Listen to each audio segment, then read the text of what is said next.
CGTN, China Global Television Network.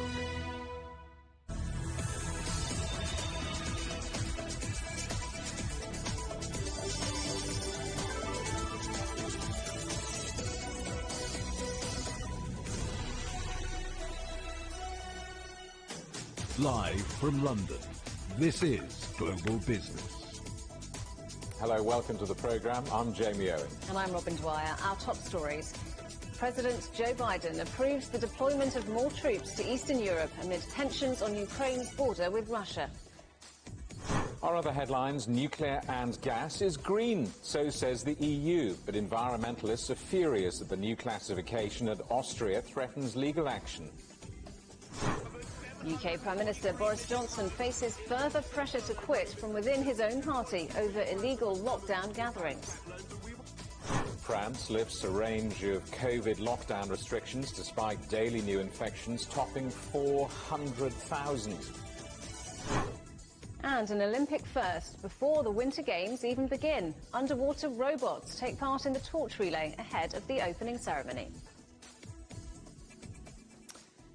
The United States has confirmed it will send more troops to Eastern Europe to shore up NATO efforts to defend Ukraine. Moscow has denied any plans to invade Ukraine, but has deployed over 100,000 Russian soldiers on the border. It comes a day after President Putin accused the West of attempting to lure Russia into a war.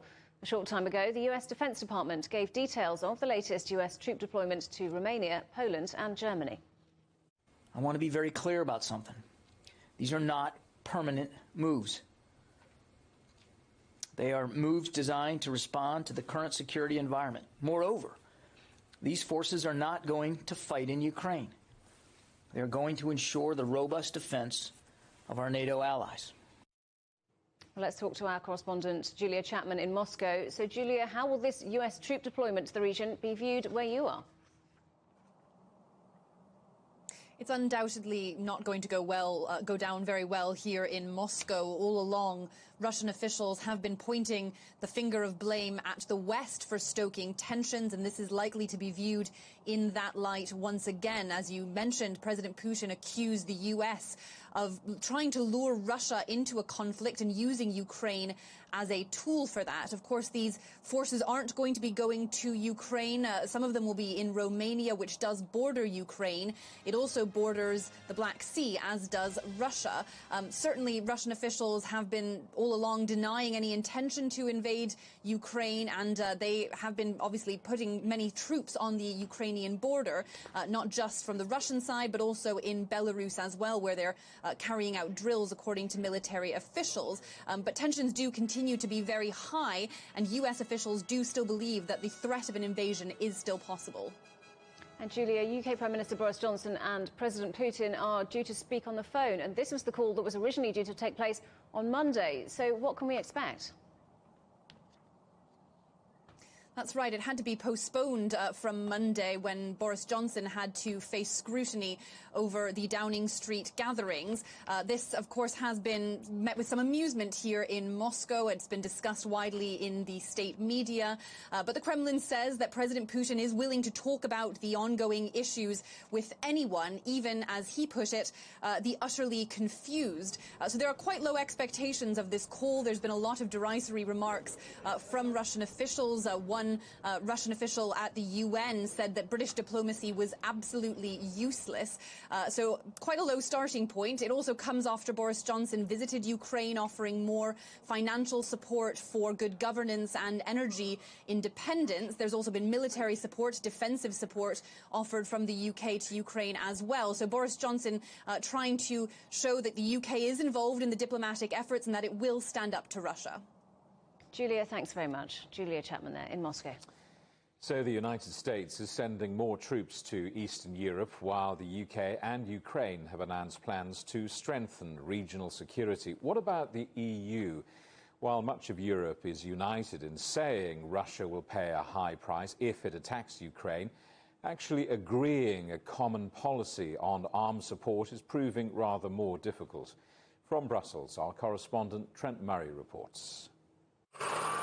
As Russia continues its military build-up on the border of Ukraine, diplomats across Europe are working to try and diffuse tensions. The high-stakes standoff has left European lawmakers scrambling to present a united front. The EU promising punishing sanctions on Russian President Vladimir Putin's government if the Kremlin chooses to attack. But on the question of providing weapons, divisions remain, with some EU members promising to deliver so-called lethal aid to Kiev, while others say such moves could inflame tensions further. Standing firm in their opposition is the German government, a decision experts say isn't surprising given Berlin's past efforts to engage with the Kremlin. Germany is not interested in heating up the conflict. Russia is our partner. We're deeply embedded in NATO, but our role is to actually make sure that this conflict or this potential conflict leads towards a diplomatic solution and that we find a long-term solution between Ukrainian and Russian interests in the region. This is the typical phrases you always hear from Germany, a very civilian power approach that of course can sometimes work, but if things get worse, then the question is what next? And Germany is struggling with this, and this is a big problem for German foreign policy. But several other states are promising to join the UK and US in giving Ukraine weapons to repel a Russian attack, including Poland, the Czech Republic and Latvia. But as diplomatic letters continue to be exchanged between Washington and Moscow, some have questioned whether the EU is being sidelined entirely from the negotiating table, a charge refuted by the European Commission. You have member states that are very present in the discussion. Member states are present in NATO. Member states are present in the OSCE. And therefore, obviously, this is a very European dimension to the debates. It is clear that there is a role in that. In any case, these issues concern Europe, and therefore there can be no solution, as the HRVP himself has repeated a number of times, without the EU. Trying to gain a consensus amongst the 27 members of the EU bloc is difficult. While the brewing tensions in the Far East are causing concern here, trying to get everybody to stay on the same page does remain a challenge. While all agree they'd like to avoid a conflict at all costs, there are differing views on just how to do that. Like much of the history that threads Europe together, the reasoning behind such strongly held and nuanced views runs deep across many member states, shaped by everything from economic interests to previous experience with Soviet-era oppression. But while those debates around deterrence efforts take place in Brussels, in Ukraine, much of the population is left to watch Russia line up along their border, preparing both physically and psychologically for a conflict that could easily erupt at any moment. Trent Murray, CGTN, Brussels. How green are nuclear and gas? Well, they could soon count as sustainable green investments following a landmark proposal from the European Commission. The plan's facing fierce opposition from campaigners and investors and has split EU countries, with Austria threatening to take legal action if this becomes law. The Commission says there'll be strict low-carbon conditions for gas and nuclear power plants to receive a green investment label. Well, Johannes Schroten is a policy advisor at E3G working on sustainable finance in the EU. Johannes, welcome. How on earth did we get to a place where gas and nuclear can be labelled by the EU as sustainable? Thank you very much for having me. Yeah, very good question. I think the EU actually started out with a very good idea. That was to establish a gold standard for sustainable financial products, which would clearly state that whatever investments are in these financial products would actually only flow into sustainable and green activities. And what we've seen now is that through the national politics of member states and their respective energy priorities, this process, which was expert-driven and science-driven, has now been subverted and has been trumped by what member states have identified as their short-term energy goals, and that is to invest in nuclear and gas. It's the story of realpolitik, isn't it? I mean, given the current international energy crisis, it's perhaps understandable that global supplies of gas and nuclear energy are part of the future of energy markets and not left in the ground while the world tries to develop more sustainable energy. Yes, I think there's hardly any doubt that gas and perhaps nuclear, depending on a country's specific choices, are part of the transition towards a low-carbon future. But this is not what the taxonomy is about. The taxonomy is really just this sort of very firm standard of what should be counted as green. So it should be, taken outside of this debate around the energy crisis, etc., because it doesn't really have any purpose in that. No one is forbidding investments into gas and nuclear. It is clear, isn't it, that the EU doesn't speak with one voice on this. I mean, there are clearly very many divergent views and now legal action too. Yeah, absolutely. I think it's very fair to say that the taxonomy has exposed that the member states have very different ideas on what their energy transition will look like. And I think the Commission hasn't done itself a favor by sort of taking this discussion into the taxonomy debate.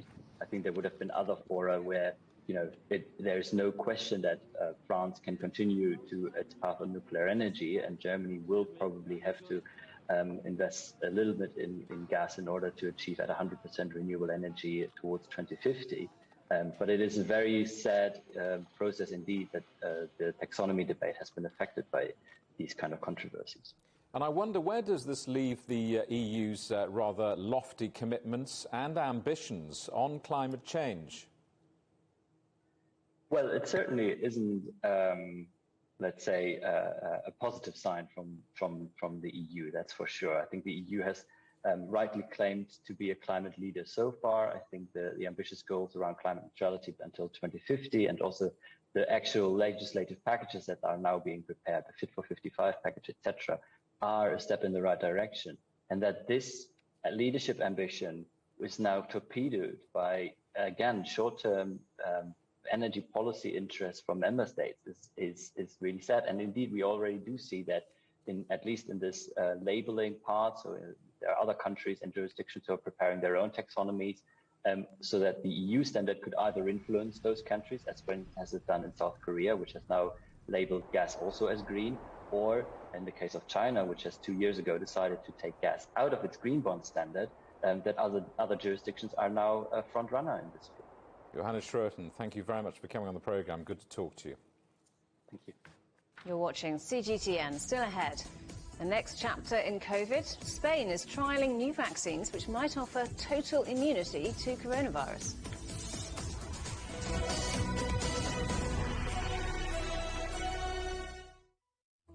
Search CGTN Europe wherever you get your podcasts to subscribe to The Agenda podcast. The Agenda with me, Stephen Cole, always gets to the heart of the story.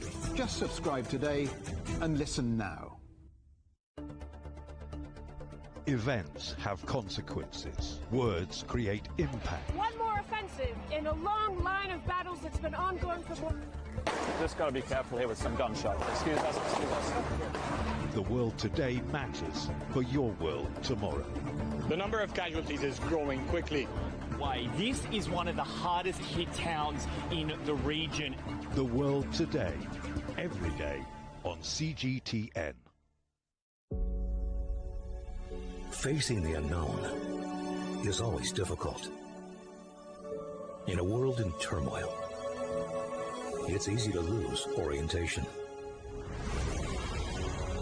But when the storms come, we have to see the possibilities. Reinvent. Find new opportunities. Discover a path forward. CGTN. See the difference.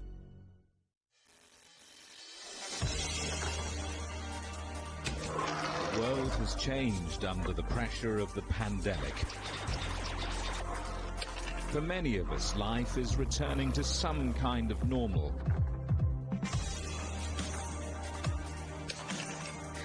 As we're adapting to changes in all of our lives, let Global Business Europe be your guide to the new normal.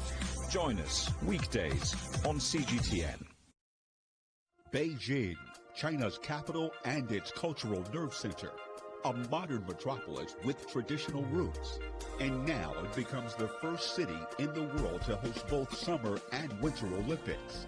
After 14 years, the biggest sporting extravaganza returns to Beijing. Thousands of athletes from around the globe will compete in over 100 events at 3 zones. Cheered on by over 1.4 billion Chinese citizens and millions abroad. CGTN will bring you a ringside view of the historic event. 2022 Beijing Olympics, the games that matter, on CGTN. See the difference.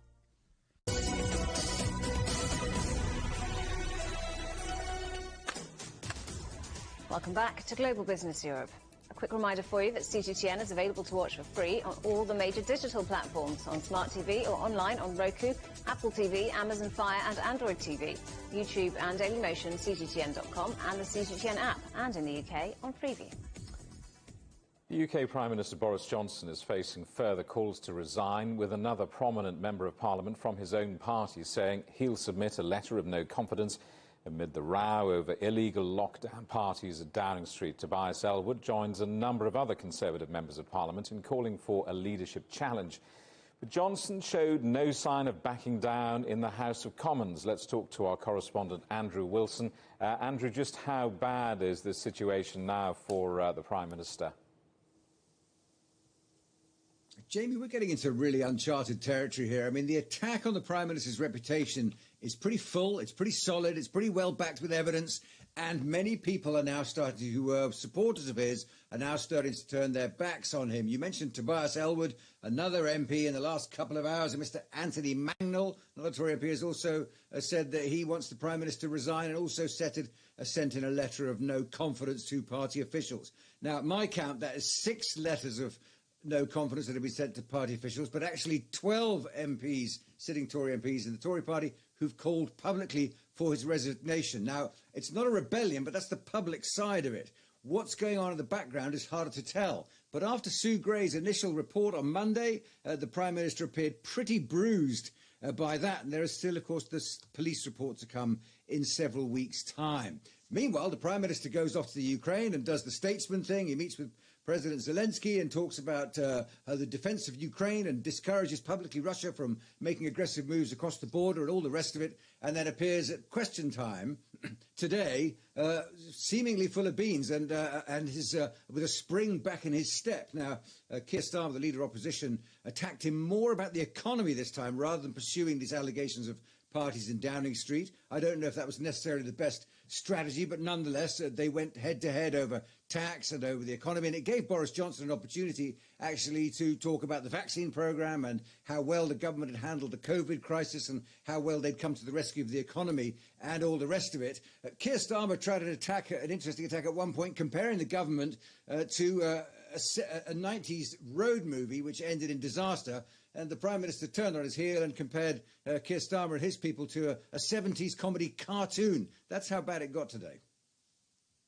Isn't it true, Mr. Speaker, that he and the Chancellor, the Tory Thelma and Louise, hand in hand as they drive the country off the cliff and into the abyss of low growth and high tax? Prime Minister. Well, Mr. Speaker, I think the right honourable gentleman is Dick Dastardly and Muttley. Both of them pulling in different directions. We know they have different views, Mr. Speaker. But these illegal party allegations during lockdown are not going away, are they?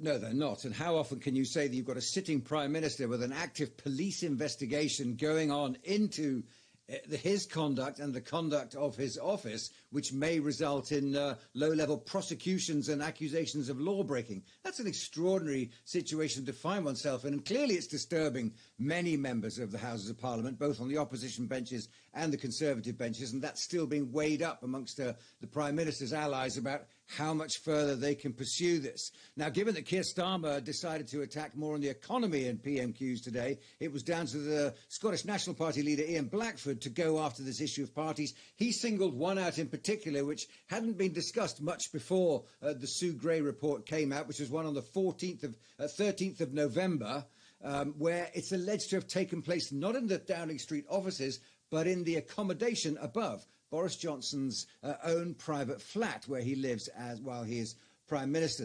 There were stories, of course, that went around of music and of drink being taken and various people coming and going. None of that's been necessarily clarified at this stage. But the big question, of course, is whether or not Boris Johnson was there himself. And that was the angle that Ian Blackford decided to pursue today. He said the Prime Minister was a dangerous distraction at home and was in danger of becoming a running joke on the international stage. And this was his question. Now, here we go again. So can the Prime Minister update the House on his whereabouts on the evening of the 13th of November? Surely, Mr. Speaker, he doesn't need to wait for an investigation to tell us exactly where he was. Prime Minister. Well, Mr. Speaker, here we go again, says the right honourable gentleman opposite, and I must say those are entirely my feelings. He asked exactly the same questions as I recall in the chamber a few days ago. He knows, Mr. Speaker, that the process must go on, but I can tell him what's been going on in Downing Street, Mr. Speaker. In November and throughout, we've been delivering the fastest vaccine and booster rollout anywhere in Europe.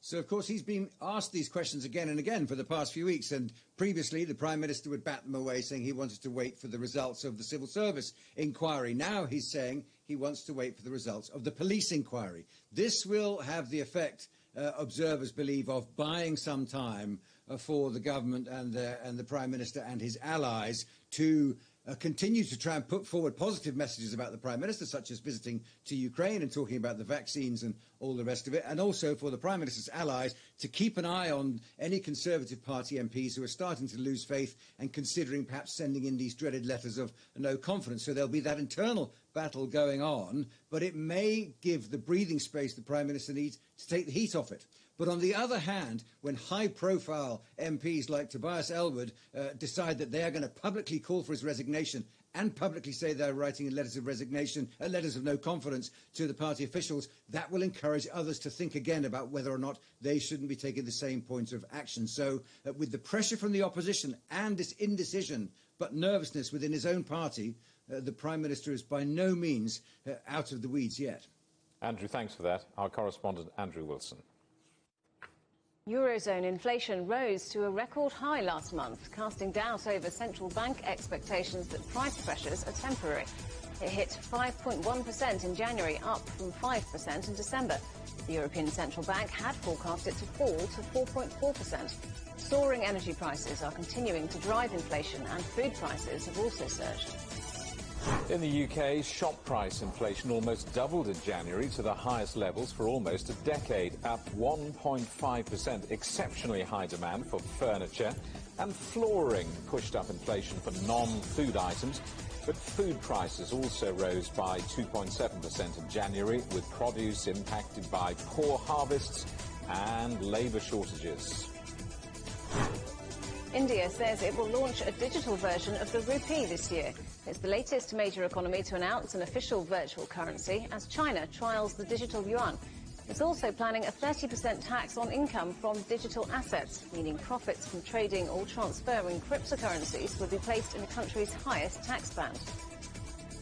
In cake news, a crumb of comfort in the legal row between UK retailers over a birthday cake. Last year, Marks & Spencer accused Aldi of infringing their Colin the Caterpillar trademark when it released its own version called Cuthbert.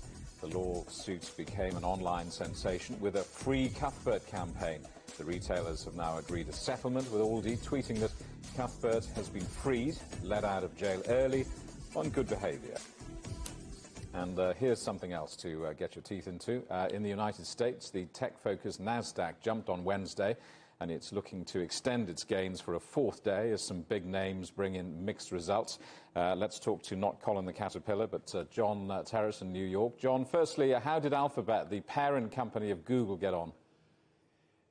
Yes, well, I tell you, absolutely blowout earnings. I have to remind you that Alphabet / Google is literally one of the most exciting companies of our era, one of the biggest corporations in the world, and certainly a company that generates and punches well above its weight when it comes to interest. Everybody wants to know what's going on at Alphabet. And they had really, really, really strong earnings, as you say, boosting the NASDAQ early this morning, although the NASDAQ is just down a little bit at this moment.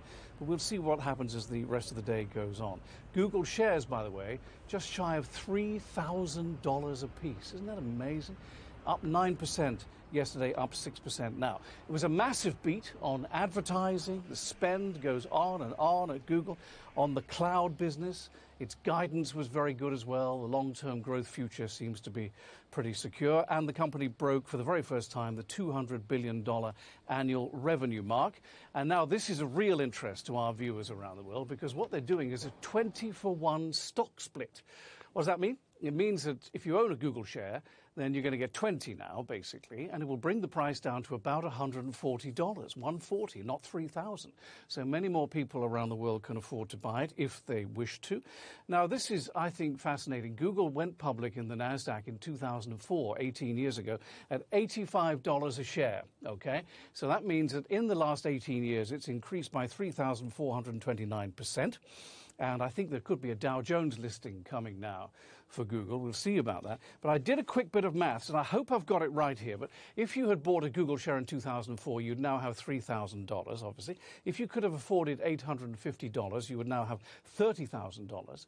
And if you could have afforded just that bit more, $8,500, 100 times, then you would now have $300,000 ready to liquidate if you sold the stock, which is a pretty nice nest egg for anybody. But of course, this is the great dilemma here, and for individuals especially so, because I remember when Google came public in 2004, the question was, well, how on earth are you going to grow what is basically a white screen with a few colored words on it and a box? How are you going to grow that business? Of course, we didn't know then about 3G, never mind 5G. We didn't know about Google Hangout and smartphones, and of course, certainly not the cloud, which it's into now. And we also didn't know then about YouTube, which is a very, very, very successful division for Google. So it just goes to show you really can have significant returns if you're prepared to take a risk, and if you can afford it, of course, at the time that these companies go public. It's an extraordinary story, John. Let's have a word about Starbucks and Sony and perhaps Tesla and Spotify, all worth looking out for in the coming days. Well, a bit of a laundry list coming here, but here we go. We had earnings last night from Starbucks. They missed Wall Street expectations. That's because of higher costs, which you will have experienced if you've been in a Starbucks lately. They put their prices up. They're going to put their prices up some more, they say, just to keep their staff. General Motors turned in record earnings and record guidance, and GM and Ford both say that the chip shortage is now coming to an end. And Mary Barra, who's the leading female CEO in the Fortune 500, runs GM. She's been a GM person all her life. She says that prices are unlikely to come down, even though the chip shortage is ending, because there's such a pent-up demand for new vehicles in the United States and around the world. Also, both companies promising to prioritize electric vehicles in the future. We heard from AMD, the big chip maker, as well. Very strong 2022 forecast from them.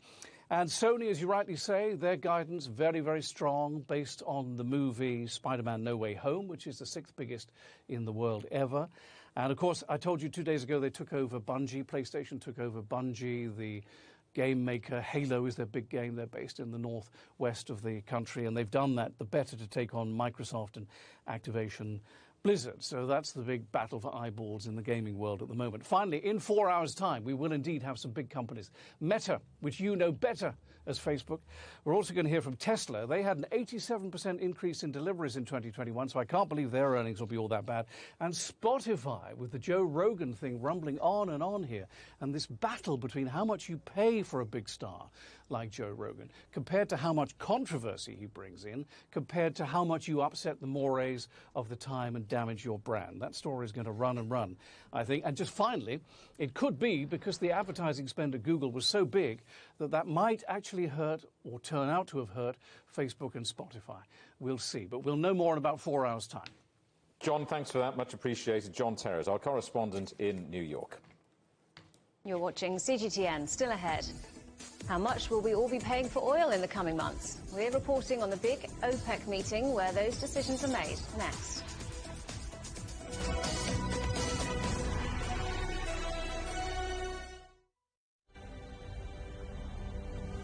It is now important that all of us in Europe act very swiftly. Fines for the non-vaccinated will most likely be between $1,000 and $4,000. The new Omicron variant circulating in southern Africa.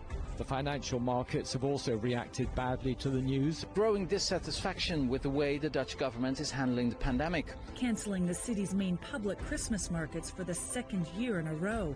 Protests and riots by those opposed to restrictions and vaccinations. There is no room for complacency in this ongoing battle against COVID.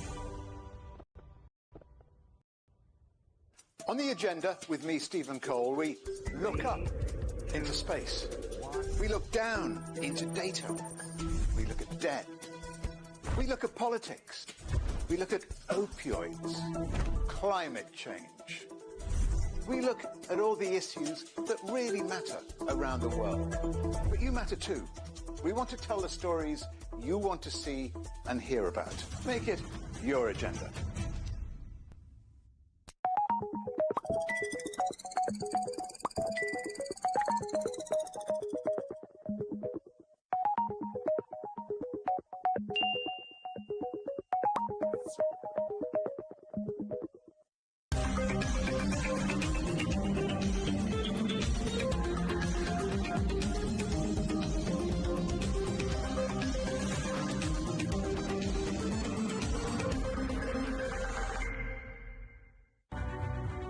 The agreement is signed. But what is the real deal now the UK has left the EU? For trade, for business, for the city, for ordinary people. Make sense of Brexit with CGTN.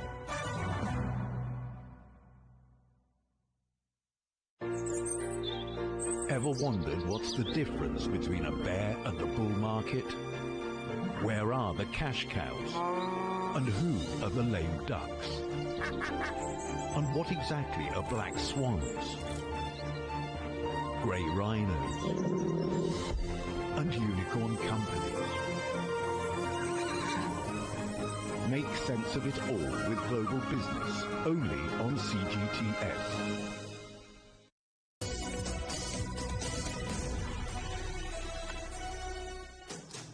Hello, welcome back to Global Business Europe with Jamie Owen and Robin Dwyer. Our top stories: President Joe Biden approves the deployment of more troops to Eastern Europe amid tensions on Ukraine's border with Russia. Nuclear and gas is green, so says the EU. But environmentalists are furious at the new classifications, and Austria threatens legal action. And UK Prime Minister Boris Johnson seeks to reset his domestic agenda after months of damaging criticism over illegal lockdown parties. How much will we all be paying for oil in the coming months? The OPEC Plus group has agreed to stick to moderate rises in its oil output, despite pressure from top consumers for a bigger increase in supply after record-high crude prices.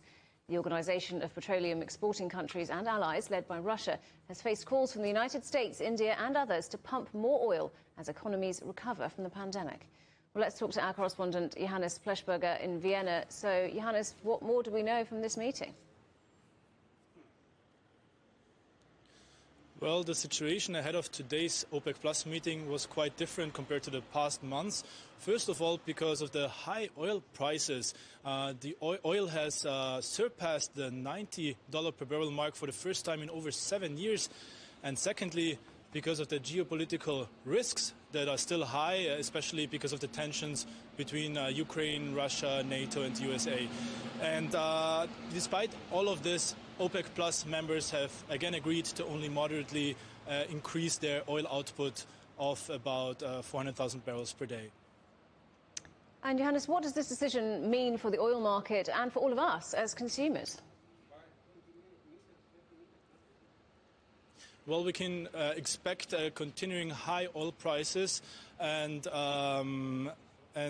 because demand will exceed supply, most likely. And it is interesting that OPEC only moderately increases their output, and at the same time, many OPEC Plus members are actually short of producing this output, especially in Western Africa. And I've spoken with analysts at GBC Energy, and they've told me that they estimate that this past month of January, OPEC Plus members were actually short of 620,000 barrels per day. Another reason for short supply is the low level in inventories across the Atlantic, especially in the USA. And what can consumers expect? Obviously, continuing high prices at gas stations for diesel and gasoline, and this won't really help the fight against the high inflation right now. Johannes Pleshberger in Vienna, thank you.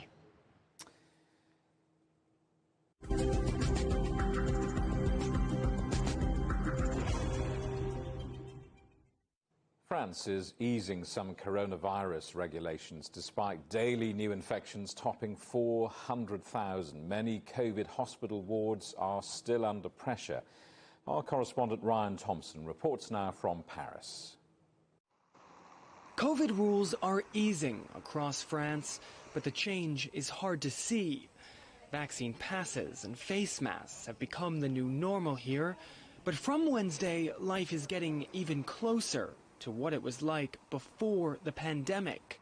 Tous les équipements, notamment sportifs. All facilities, especially sports and cultural facilities that receive seated audiences, will be able to operate at full capacity without a limit if they still respect the obligation to wear a mask.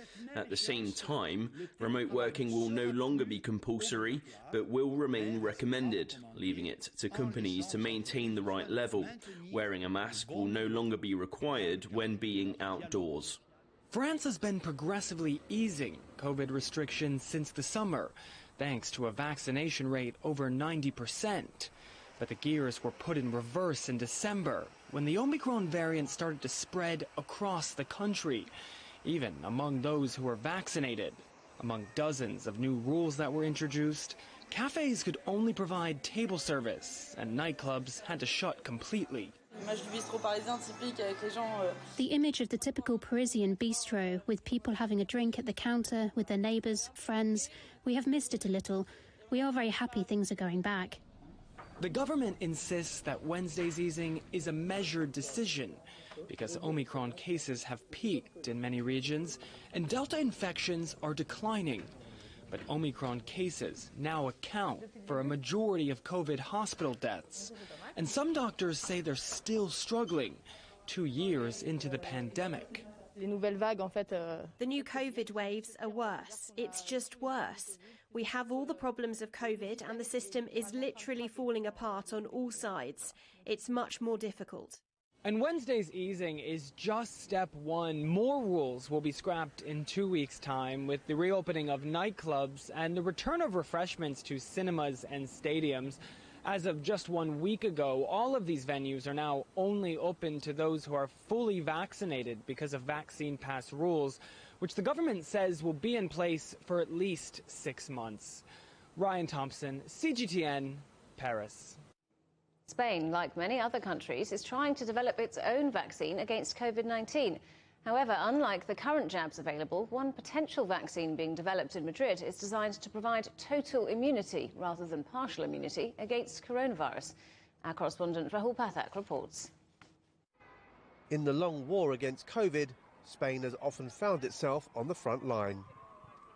During the early period of the pandemic, it briefly was the epicenter of the virus in Europe. And in October 2020, it became the first country in the EU to pass 1 million coronavirus cases. But now a Spanish laboratory may have come up with a weapon that could wipe out the threat of COVID for good. Right now, there are hundreds of vaccines that are being researched around the world. 6 are being developed right here in Spain, but of those 6, just 1 has reached the human trials stage. Now, no vaccine currently on the market is claimed to be 100% effective. What's more, complete immunisation is incredibly difficult to achieve, especially with something like coronavirus that's always mutating. I visited the National Centre for Biotechnology in Madrid, where researchers like Sonia Zuniga are developing a vaccine that could work against coronavirus and any of its future variants. Our vaccine is RNA-based, so it's like Pfizer or Moderna, but there are differences. It's not just a limited quantity of RNA in one dose because it self-replicates. It gets stronger inside the person, so you don't need to take a larger dose or more doses. Also, it doesn't only protect against the individual virus spike, it protects against other proteins of the virus, giving a more efficient immunity. The key to the increased effectiveness of the vaccine is the way it's administered. Right now, people receive their vaccines by getting an injection. Researchers here are looking at a COVID nasal spray, the benefits of which could last much longer. The intramuscular vaccines we have right now give systemic protection internally. But when you need immunity for the mucous membrane, which is located outside of the respiratory system, the best way is to protect and immunize that exposed part directly. That would be to receive an intranasal inoculation. The main issue with this form of vaccine is the approval process, which is far more stringent than for the Pfizer, Moderna or AstraZeneca jabs. When administered, intranasal vaccines take a route that is closer to the brain, raising the possibility of unwanted side effects, hence regulatory bodies are far more cautious. But the researchers here say the chances of that are minimal, meaning the days of COVID double jabs and boosters could eventually be a thing of the past. Rahul Pathak, CGTN, Madrid. Tonga has entered a lockdown after it reported its first locally transmitted COVID cases. The island nation has been trying to rebuild after it was devastated by that tsunami and the underwater volcanic eruption last month. Our correspondent Greg Navarro reports now from Fiji. And those COVID concerns are what have kept journalists, teams like ours, from actually being able to get to Tonga during all of this. The biggest concern in a country that has been relatively COVID-free during the entire pandemic. Before this week, they had only recorded 1 positive case. The biggest concern was if COVID did enter the country, especially considering how vulnerable it is at the moment because of that disaster, that it would spread rapidly. There are about 5 cases now, we believe, up to 5 cases. That's an increase from just a few hours ago when we were told there were 2 cases. We don't know how long they were there. There is, there's been no identification as to where they've come from. We do know the country took all the precautions they could in terms of using what's called contactless aid, meaning when ships arrive, they'd put those goods that they were offloading onto the wharf, onto docks, and then workers in full PPE gear would then take them and distribute them through. Now, while we don't know where those cases, they haven't linked them to any particular crew. We can tell you, though, that last week there was an Australian naval ship carrying 600 people. 23 of those members tested positive for COVID. There were some discussions between the leaders of both countries as to what to do with that ship because it was filled with aid. In the end, they made the decision to go ahead and bring that to the dock again using that contactless aid and contactless method of unloading that aid and distributing through the country. There's another real concern at the moment, and that's we're told that some of the close contacts of these positive cases have traveled to Tonga's outer islands. That's what's triggered this countrywide lockdown. Our correspondent Greg Navarro reporting from Fiji.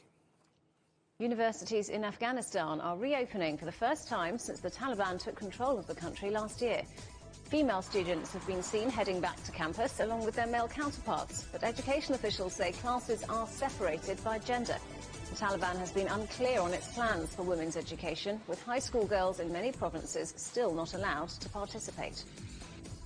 Rescuers in Ecuador's capital have pulled out bodies from the mud after a landslide triggered by heavy downpours killed at least 24 people. A dozen others are still missing after the worst rainfall in nearly 2 decades. Several houses collapsed as a torrent swept through Quito, engulfing trees and cars. At least 25 people have died after a high-voltage power cable snapped and fell on a market in the Democratic Republic of Congo. Several houses in the capital, Kinshasa, were also hit. The government spokesman says the live end of the cable dropped into a ditch filled with rainwater. USA Swimming has released its new policy on the eligibility of transgender athletes after a debate over the performance of trans woman Leah Thomas. Thomas has been smashing female records for the Pennsylvania University swim team with leads of up to 38 seconds. The governing body says a medical panel will be used to determine whether prior physical development is giving transgender swimmers an unfair advantage. US regulators are studying cracking down on psychological prompts used by commission-free stockbroking apps. It comes after rookie investors drove stocks, including GameStop, to record highs last year. Howard Fisher is a partner at the law firm Moses & Singer. Our correspondent Juliette Mann spoke to him about the trading frenzy and the fallout. What happened was a very unusual circumstance where you had a general consensus in the investment community that certain stocks were due to decrease significantly in value. For some strange reason, a group of traders and people who followed various Reddit chat boards agreed that this was some kind of plot by short sellers to destroy the stocks and the companies they loved. So they ganged up together and agreed to buy companies like AMC or GameStop. As a result, the price went from $4 or $5 a share to several $100s a share, even though the companies had very poor prospects. It was an unusual frenzy, and it made regulators very upset and concerned about what this could mean. But the commission-free brokers say they're democratizing investing, making it easy to learn the basics with new tech, AI, gaming-style tools.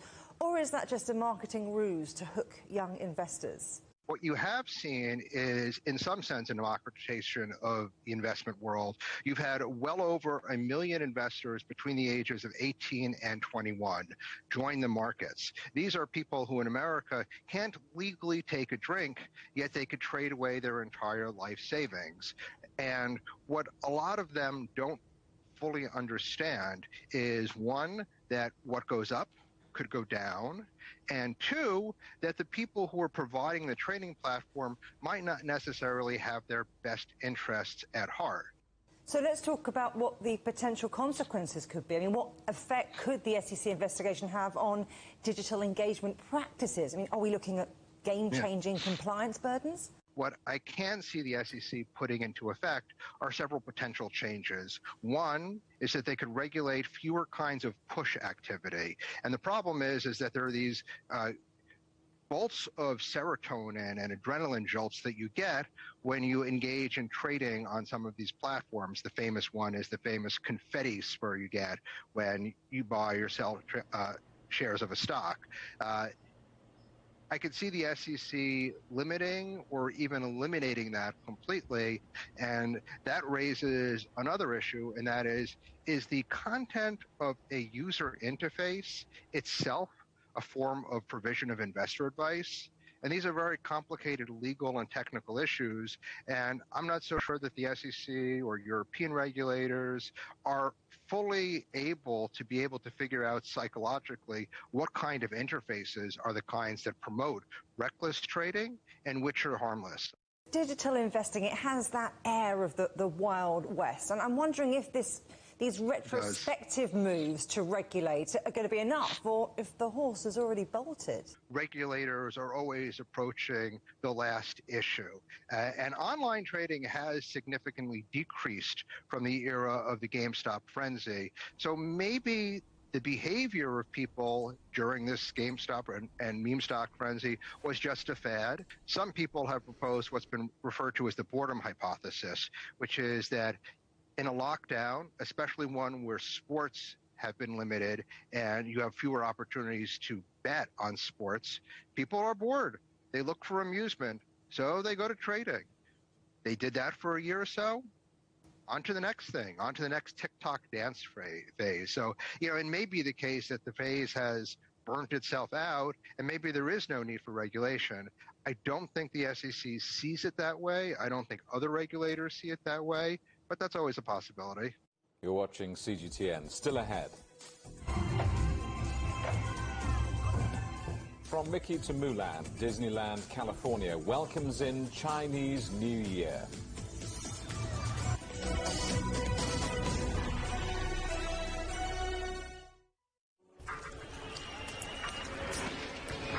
So this is it. I'm just about to be shot. Friends here, bottles are being thrown as they do so. There are about 3 critical bridges here in Malawi. That's one of them. We're going to cross that bridge. As you can see behind me, police forces who are replying with gas. Gas just came in. Tear gas. So it's all begun now. Divisions leading the charge into West Mosul have brought us here. Just gotta be careful here with some gunshots. This is where most of the fighting has been concentrated. It's the front line now after 9 days of fighting. We're about 2 to 3 kilometers from within the front clear line. view of this front line position. Mari, what would you say is a good question? Stephen, I'd say it's one where there's always more than one answer. The Answers Project is a new podcast series from CGTN Europe. With me, Stephen Cole. And me, Mari Beveridge. In each episode, we'll take a complex question. And with the help of some of the world's foremost experts, shine light on some of the answers. So join us for The Answers Project. Available wherever you get your podcasts.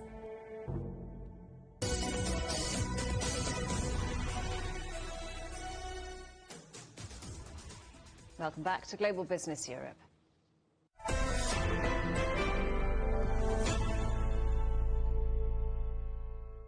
The Beijing Winter Olympic Games torch relay has begun ahead of Friday's grand opening ceremony. Torchbearers will carry the flame past landmarks, including the Great Wall.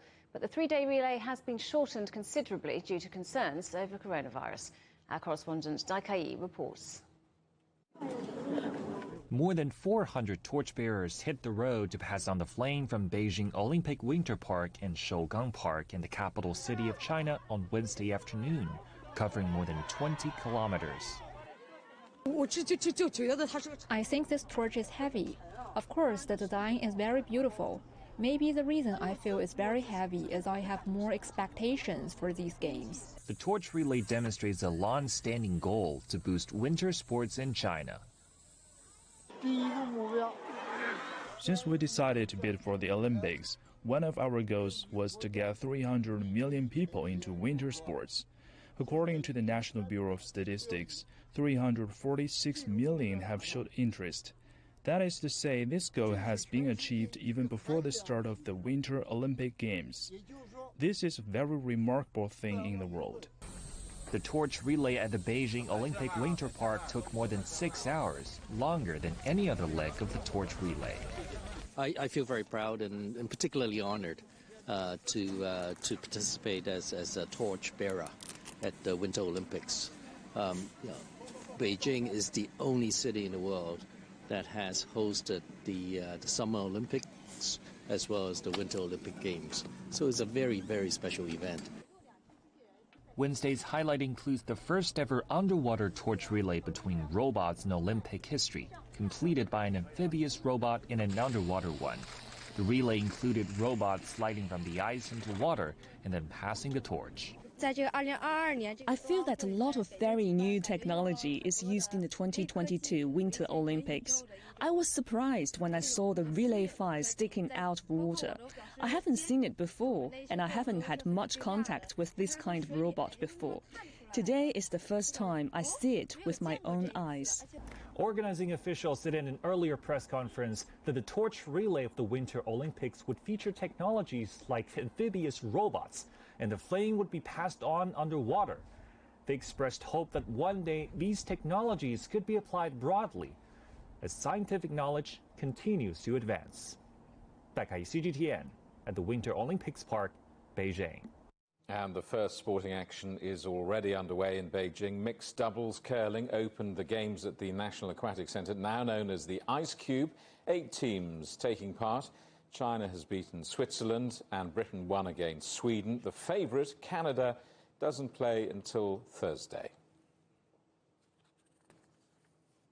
Chinese New Year celebrations have returned to Disneyland, California for the first time since the pandemic closed the theme park. Tigger from the cartoon Winnie the Pooh is helping to ring in the Year of the Tiger, along with Disney's iconic Chinese heroine Mulan. Our correspondent Adis Tianshan reports. The Year of Tiger has arrived, and celebrations have kicked off at Disney's California Adventure Park. A Lunar New Year procession fills the street with Chinese music, exquisite costumes, and traditional dances by Asian performing troops. I particularly like the Mulan and the Dragon Dance. I thought they were quite exotic. It's one of the biggest celebrations for the Chinese people and also people in Asia. So I think it's very nice and appropriate for Disney to have such a parade in a time like this. So very much appreciated. As the highlight of the month at Disney, the show attracts thousands of people from all over the world. Disneyland is celebrating the Chinese New Year in a parade performed daily out here in Southern California. Through traditional dances, they are telling the story of Mulan. Other ways to celebrate include getting a calligraphy of your New Year wish in Chinese characters, or you can write them down yourself and hang it on the wall of New Year wishes. Very simple. Good health, prosperity, and safety for my family and myself. Yeah. That's very nice. Yeah, very simple, nothing major. Those simple wishes decorate the variety of Chinese food stalls in the park. Bao buns for prosperity or lucky 8 lantern for good luck. Chinese culture is very colorful and usually bright and exciting, so they've invented fireworks. So our New Year's is kind of symbiotic in my mind. It's the same thing as a New Year to me. It's a new beginning. It's new luck, a new start.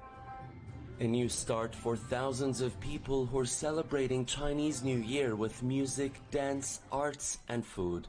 It is Tianshan, CGTN, Disneyland in Anaheim, California. Well, chocolate is a popular gift during Chinese New Year celebrations, and one of Europe's most famous producers of chocolate is getting in on the action. Our correspondent Laura Macon-Isherwood is in the Belgian capital, Brussels. When someone says Belgium, chances are a few things spring to mind. Maybe beer, probably waffles, but definitely chocolate. With more than 300 shops across the country, you're never too far from a cocoa fix, as some of the world's finest producers create mouth-watering bars, pralines and truffles. And their reputation is whetting appetites around the world, including in China. China imports around $46 million worth of Belgian chocolate every year, and chocolatiers are tapping into that market. With Chinese New Year, some have created special boxes to celebrate, and they've been flying off the shelves online. Even here in Belgium, I haven't been able to get my hands on them, but these will do. Laura Macon-Isherwood, CGTN, Brussels. And finally, so much for bird brains. It turns out crows are highly intelligent and can be trained to pick up discarded cigarette butts in Sweden. The birds are rewarded with peanuts when they drop sticks used to train them into a bin. A Swedish business is carrying out the pilot project before potentially rolling it out across Stockholm. It says New Caledonian crows are the smartest birds for the job, with reasoning ability that rivals a 7-year-old human. Low bar. The headlines again. President Joe Biden approves the deployment of more troops to Eastern Europe amid tensions on Ukraine's border with Russia. Nuclear and gas is green, so says the EU. But environmentalists are furious at the new classifications, and Austria threatens legal action. UK Prime Minister Boris Johnson faces further pressure to resign from within his own party over illegal lockdown gatherings. That's it for Global Business Europe. Thanks for watching. More on all of our stories at europe.cgtn.com, and do follow CGTN Europe on Twitter, Facebook and Instagram. We're on smart TV apps, Roku, Apple TV, Amazon Fire and Android TV, YouTube and Dailymotion, CGTN.com and the CGTN app. And in the UK, 24 hours a day on Freeview.